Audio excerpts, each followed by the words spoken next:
Dan kita masih berbicara dengan Kang Saan Mustafa, ada Bang Andri Rosiade dan juga Bang Andreas Hugo Pereira di sini. Kang Saan, kemarin sebenarnya acara Nasdem yang berlangsung di GBK itu momentum juga tuh, Kang Saan. Bahkan ya mungkin kalau kita dengar-dengar gosip politik, sebenarnya Nasdem sudah siap tuh kalau mau mengumumkan nama calon wakil presiden. Benar nggak tuh Kang Saan bahwa sebenarnya tadinya mau dipakai juga untuk mengumumkan calon wakil presiden, tapi ya akhirnya belum ditentukan gitu Kang Saan. Ya, sebenarnya kan kalau untuk calon wakil presiden nama kan udah ada di Mas Anies ya, satu nama. Ini kan tinggal soal momentum saja ya. Momentum itu dalam arti waktu yang pas lah kan gitu kan. Waktu yang pas dengan banyak pertimbangan karena kita pendaftaran itu kan masih di akhir Oktober. Ya. Dari Juli ke akhir Oktober itu tentu banyak hal yang bisa memungkinkan terjadi. Kita pertimbangkan semua. Jadi calon wakil presiden dan itu saya yakin sudah disepakati oleh semua koalisi. Nah, yang kedua juga misalnya di acara kemarin ya, seperti Mas Andri sampaikan, itu juga kan ada utusan khusus dari Partai Golkar juga menghadiri selain oleh dari kedua pimpinan dari partai koalisi PKS dan Demokrat kan ada utusan dari Golkar. Ini yang saya bilang kenapa Jadi, saya pikir memang lagi akrab gitu. Ternyata akrab juga sama Gerindra gitu kan. enggak, soal itu kan komunikasi terus berjalan. Kan gini, seperti kita udah punya modal dasar, yaitu modal dasar yang penting itu adalah presiden threshold. Ya. Itu kan sudah kita penuhi ya dengan tiga partai ini ya, Nasdem, Demokrat, PKS. Nah, modal dasar ini menjadi hal yang penting. Nah, tinggal sekali lagi memang kita juga sambil melihat dinamika kita juga tentu mendengar berbagai survei, mempelajari semua. Kita pelajari bahwa fluktuasi dalam survei itu hal biasa, hal yang dinamis itu penting. Tapi yang namanya soliditas, yang namanya keutuhan itu kan tetap penting, sehingga ketika misalnya ada momentum yang pas, ini ketika calon wakil presiden diumumkan oleh Mas Anies, ini bisa juga memberikan efek politik, efek kejut dan yang menurut saya bisa signifikan gitu loh untuk terus mengangkat elektabilitasnya Mas Anies. Oke, jadi itu jelas menunggu. Ini penting. Jadi semua pertimbangan kita lakukan. Ini soal waktu saja. Menunggu momentum berarti jelas. Nah, saya ingin tahu dari Bang Andre dan juga dari Bang Andreas, kalau dari Gerindra dan juga dari PDIP, apakah sama benar-benar hanya menunggu momentum atau sebenarnya masih dalam proses lobbying, negosiasi dan seleksi sebenarnya? Bang Andreas mungkin terlebih dahulu. Silakan Bang Andreas. Ya, saya lebih cenderung mengatakan masih di dalam proses yang itu tadi. Proses pencarian. Karena kita kan opsi-opsi kan. Kalau capresnya sudah pasti ya sudah diputuskan ya kader PDI Perjuangan. Sementara kan kalau kita lihat opsi-opsi cawapresnya kan beberapa gitu dan itu hampir praktis sampai yang ada itu adalah ya non partisan gitu atau dari luar bukan PDI Perjuangan. Sehingga kombinasi-kombinasi ini yang tentu akan masuk di dalam hitungan-hitungan gitu dan kunci terakhirnya adalah bagaimana ya Ibu Ketua Umum ya dengan ya tentu kader senior dan juga ya Presiden Republik Indonesia Pak Jokowi ya, untuk berbicara dan sama-sama memutuskan ini gitu karena itulah saya harus katakan kunci pembuka daripada proses pengambilan keputusan itu ada di dalam peta-peta seperti ini gitu. Tapi Anda percaya bahwa keputusannya ini belum diambil lah ya, belum final berarti masih dalam proses penentuan ya, bukan hanya tinggal menunggu momentum pengumuman. Ya kita semua tahu kalau sebelum ada keputusan itu belum ada keputusan gitu. Jadi ini adalah proses menuju pada pengambilan keputusan. Semua juga tahu gitu bahwa ada opsi-opsi dan opsi-opsi pasti ya dari opsi 10 menjadi opsi mungkin opsi 7, opsi 6, opsi 5 seperti itu gitu kan. Sehingga dengan demikian ya dari opsi-opsi yang ada ini kemudian diambil keputusan, atau mungkin ada perubahan-perubahan di dalam peta gitu kan, Itu kan katakanlah bisa ya. peta-peta yang kan kalau kita lihat sekarang dari 3 bisa jadi 2, atau bisa jadi 4 gitu kan. Itu perubahan-perubahan seperti itu kan bisa harus ada di dalam hitungan dan dinamika yang ada gitu. Tapi tentu faktor penentu, faktor determinan itu akan ada di siapa calon wakil presidennya. Kalau Bang Andreas, Bang Andre bagaimana? Apakah masih dalam proses penentuankah oleh Pak Prabowo beserta Caimin, atau menunggu momentum seperti Nasdem? Tadi kan sudah jelaskan TV bahwa pertama tentu menunggu momentum yang pas dan tepat. Yang kedua tadi ingin menambah rekan koalisi. Nah, kalau soal penentuan itu ada di tangan Pak Prabowo dan Gus Muhaimin. Itu sederhana kok di Gerindra. Maksudnya belum ada nama yang tinggal diumumkan tuh, belum lah ya? Ya, nama yang kandidat yang terkuat tadi saya sudah tegaskan adalah Gus Muhaimin. Nah, Gus Muhaimin ini selain kandidat terkuat, beliau juga tokoh yang sangat menentukan siapa cawapres Pak Prabowo, karena beliaulah pemegang kunci Inggris. Jadi itu kelihatan. Sekarang yang penting tadi yang disampaikan Bang Saan, disampaikan Pak Andreas, dan seluruh rakyat Indonesia, yang paling penting itu bahwasanya kita boleh beda partai, ya, beda koalisi, tapi silaturahim, komunikasi dengan koalisi-koalisi lain harus kita jaga. Karena begini, membangun Indonesia itu harus dilakukan secara bersama-sama. Untuk Indonesia menjadi negara maju, elit-elit ini harus solid, harus bersatu.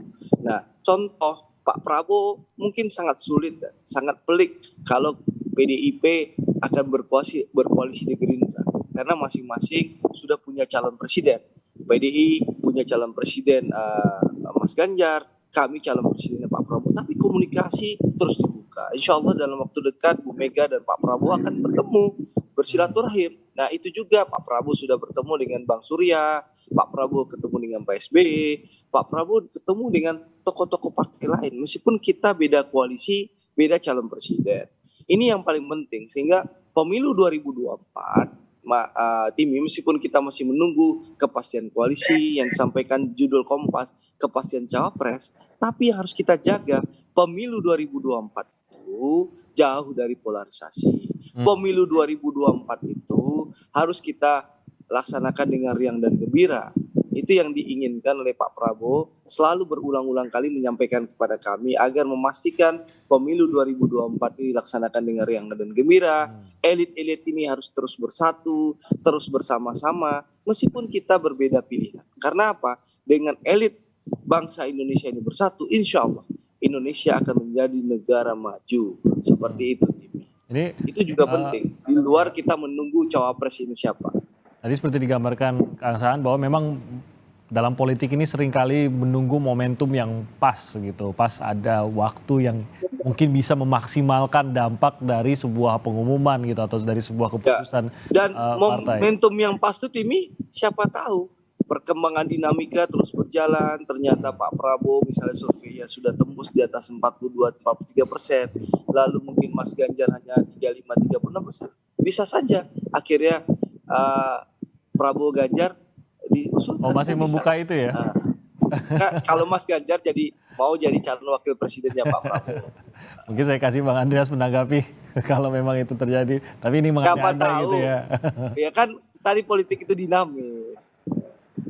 Oke, Bang Andreas, diajak kerjasama gitu Bang Andreas. Nah, boleh lah kalau tanggapannya dari Bang Andreas. Kalau komunikasi antara Pak Prabowo dengan Ibu Ketua Umum, Ibu Megawati Soekarno Putri kan sejak jauh-jauh hari sebenarnya, bahkan sudah komunikasi itu kan secara informal, yang tidak sering juga mungkin tidak dipublikasikan, itu kan terjadi juga dan itu biasa gitu.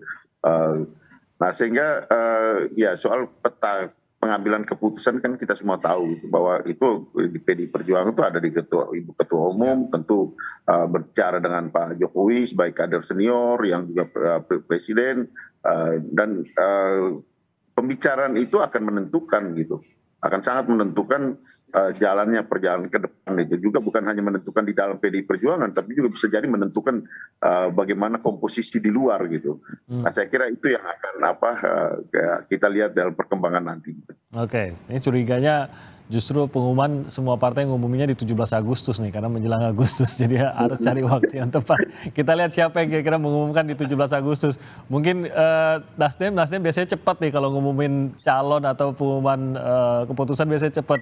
Kang Saan, sudah mulai mendesak kan Nasdem untuk segera saja kita umumkan gitu. Kita curi layarnya begitu, mumpung yang lain belum menentukan, Kang Saan. Ya kalau untuk yang tokoh utamanya kan kita udah umumkan, Mas Anies kan. Gitu. Dan termasuk Dan cepat kita juga cepat itu dia. membangun. Iya, kita kan juga cepat membangun koalisi kan gitu loh. Bahkan koalisi kita kan semakin solid.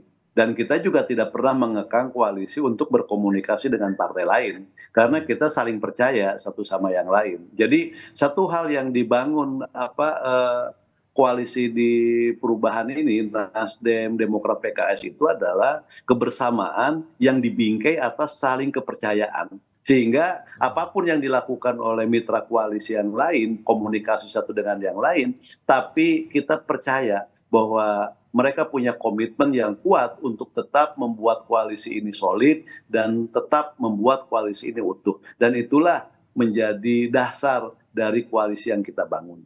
Tapi insya Allah lah, kita momentumnya pasti akan ketemu yang paling pas. Nah, kalau kita lihat survei-survei pun nama cawapres juga sebenarnya sudah mulai mengerucut.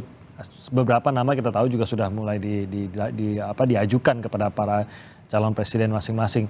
Seberapa besar, saya ingin tahu pendapat sederhananya saja dari Bapak-Bapak, mungkin dari Bang Andre terlebih dahulu. Seberapa besar kemungkinan Anda lihat akan ada muncul cawapres yang namanya mungkin tidak moncer di survei atau bahkan tidak ada di survei, ataukah sebenarnya kita sudah bisa baca itu di survei-survei, terutama survei-survei utama lah yang paling menjadi acuan sampai saat ini, Bang Andre? Ya, saya rasa Pak Prabowo sudah menyampaikan dalam satu dialog YouTube Mata Najwa bahwa ada 6 nama dan beberapa nama yang disampaikan ke Pak Prabowo, dan beliau sudah menyampaikan beliau bisa bekerja sama dengan nama-nama yang disebutkan itu. Ya, kita tunggu sajalah, ya. Insya Allah di saat yang waktu yang pas, momen yang pas itu akan diumumkan. Tapi tentu sekali lagi cawapres harus melengkapi calon presidennya, dan cawapres yang akan dipilih tentu bisa membantu presiden dalam pemenangan, itu yang pertama. Yang kedua, tentu bisa bekerja sama 5 tahun bahu-membahu membangun bangsa dan negara. Itu juga penting. Oke, Bang Andreas, kita tunggulah. Oke, Bang Andreas, mungkinkah ada nama kejutan kah, atau tampaknya memang ya yang tetap saja yang di dalam yang biasa muncul di survei-survei ini juga lah akhirnya yang kemungkinan besar akan diambil menjadi cawapres? Ya, kalau boleh saya katakan bahwa survei itu salah satu gitu, salah satu indikator gitu, tapi bukan satu-satunya gitu. Sehingga di dalam proses itu mungkin saja gitu, dalam arti mana yang kemudian akan menjadi faktor dominan, lebih dominan di dalam untuk menentukan perubahan tadi dari permainan ini gitu, dalam kontestasi ini gitu. Sehingga itu semua masih mungkin gitu, bahwa survei itu salah satu, tapi bukan satu-satunya untuk menentukan. Oke, Kang Saan, mungkinkah ada kejutan khususnya dari calon wakil presidennya Anies nanti? Ya, survei sekali lagi bagi kita itu kan salah satu indikator saja kan gitu. Tapi untuk menentukan cawapres kan bukan semata-mata mempertimbangkan faktor survei saja gitu. Tapi ada faktor-faktor yang lain. Nah, faktor-faktor yang lain itu kan gini, bagaimana misalnya calon wakil presiden itu mampu bisa saling melengkapi, bisa bekerja sama dengan baik agar 5 tahun ke depan nanti tentu rakyat memiliki kepastian bahwa calon presiden dan wakil presidennya itu benar-benar solid. Yang kedua, dia bisa saling melengkapi untuk membangun Indonesia ke depan ini. Jadi sekali lagi, survei tetap menjadi faktor pertimbangan, tapi di luar survei untuk calon wakil presiden ada faktor-faktor pertimbangan yang lain. Jadi mungkin saja muncul nama-nama yang memang juga bisa saja kemungkinan itu kan selalu ada. Jadi tidak hanya mereka yang populer tapi kemungkinan di luar yang tidak pernah dilihat oleh publik, itu juga tentu kemungkinan itu selalu terbuka. Ya, bergantung juga pada calonnya. Apa yang kurang dari calon presidennya itulah yang mungkin akan ikut menentukan siapa calon wakil presidennya dan apakah itu nama pernah muncul di survei atau tidak. Bisa jadi apapun bisa terjadi gitu. Baik. Terima kasih banyak atas waktunya, Kang Saan, Bang Andre, Bang Andreas. Terima kasih atas waktunya di Sapa Indonesia Pagi. Kita jumpa lagi dalam kesempatan lain. Salam sehat semuanya. Saudara, kami akan kembali lagi